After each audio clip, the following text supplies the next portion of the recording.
Imaginative topic this month is none other than imagination and where that rightfully fits in the arc of the yoga greater arc, timeless arc of the yoga process.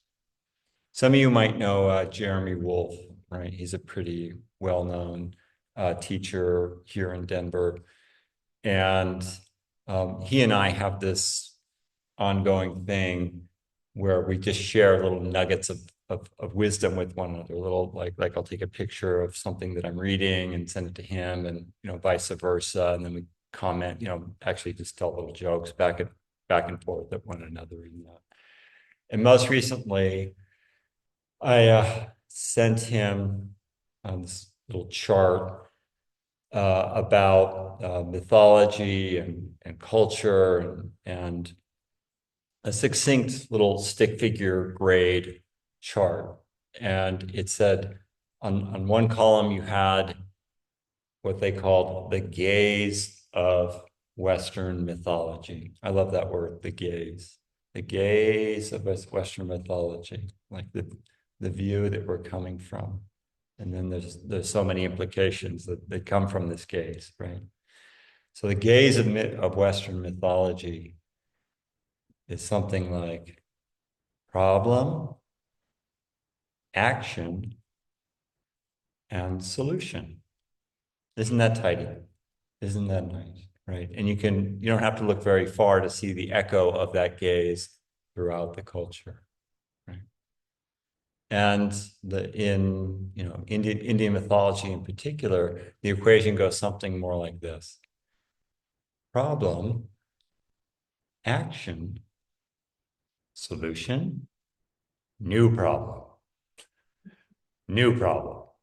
right? So there is more of a cyclical accounting of our entire kind of process. And Jeremy wrote back to me with 2 words. He said, number one, so scenario number one, Western gaze of mythology, number one, he said true. He said samsara, and we'll get back to that word. And then in column number 2, the Indian gaze, he said truth, period, like that. So what does this word samsara mean? It means it points at the inevitable pain that comes from conditioned existence. And I'll unpack that a bit right now. So you and I, more than likely, unless there's a few enlightened souls that, I should have put a Shri in front of your, like Shri Chris, enlightened soul Chris, who, has some depth of insight around all these things. Unless there's a few souls, enlightened souls out there, all of us are limited in our perception. Within an infinite universe, we have a particular finite bandwidth of understanding that is also colored by our own history and our own conditioning and our own preferences and our own aversions and dislikes. And this makes for the, container of daring, right? Like I'm trying to avoid all these things over here and I'm pursuing these things over here, right? This is a totally natural, normal human thing to do. And there's built-in and inherent limitations to that within an infinite ocean of possibility, right? Bumping into, other human beings who don't carry the same body of assumptions as I do. And inevitably, not too surprisingly, things like anger and frustration and disappointment and guilt and elation and joy and happiness and then confusion, this is the very mixture of the human experience. And the term for that is samsara.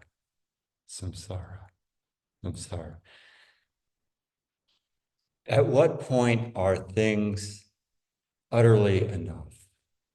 Like, when's the last time you maybe had, and I don't know, again, there might be a few enlightened souls out there, but when's the last time you take a deep, hard look that everything was sublimely okay? I accept. This is in perfect accord. Nothing missing here. Couldn't use an extra, this in my bank account or that little pain in my back. No, that's fine. We'll just keep it. In fact, add more. Right. Something always just a little off. I wish that sort of unconscious, that ongoing deficiency, to whatever degree we recognize it or not, is the very substance of this samsara thing that we're pointing out. Right. Now, culture in many ways is the response or natural reaction to trying to fill the gap in the samsara equation. Culture builds up like, how do we suffer less? Right? All technology, arts, or music, or medicine is a way to try to work with this samsara. I don't want to suffer. I don't want to suffer. What are the things that I can put into place so I don't suffer? And whole cultures get built out of that, including medicine. The tradition makes a distinction between two sets of rules here. There's the rules of human society in its attempt to overcome, to compensate for this samsara equation. And the rules of human society are very different than that of the rules of, say, nature or law of the jungle. There, the rules are very different, and there's different possibilities or potentials there. Recently, as all of you quite well know, I broke my leg out in the woods. I broke my leg in the woods. And according to the laws of nature, that would have been my resting spot. I might as well have just started like digging a little hole for myself, just roll me in there and start piling the rocks on. Story over, right? But were it not for the, oh yes, this is an important point. I should have pegged a little earlier, but it is imagination that gives rise to all the human compensatory abilities. It's what makes, according to the Vedas, this is what makes the human being unique among all the creatures, is our capacity to envision, to imagine, to put this and this together and build something like a hospital, right? Which in turn, was I didn't dig a big hole in the ground and lay myself to rest, but crawled to the hospital, right? Where I was met with the imaginative grace of human beings, and my life is possible. In the end, though, nature has the last say on this whole existence equation that we find ourselves in. Make no mistakes about it. Nobody gets out of here alive in the end. Okay. Sorry to be such a downer, but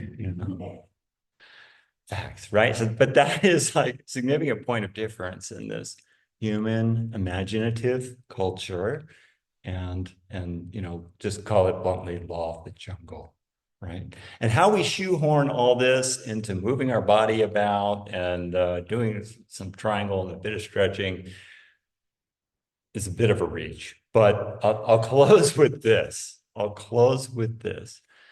The ultimate vision of yoga, the ultimate pursuit of yoga is to peer, to have a vision deeper than the imaginative constructs of the human being and even deeper than the constraining parameters of nature herself as well, and abide in our essential nature, which is timeless, which is time. And that may just feel like this monumental leap, but it's consistent throughout various yogic systems. That's kind of the ultimate aim and destination of this entire yoga practice, is to recognize our eternal nature, that which is never born and never dies.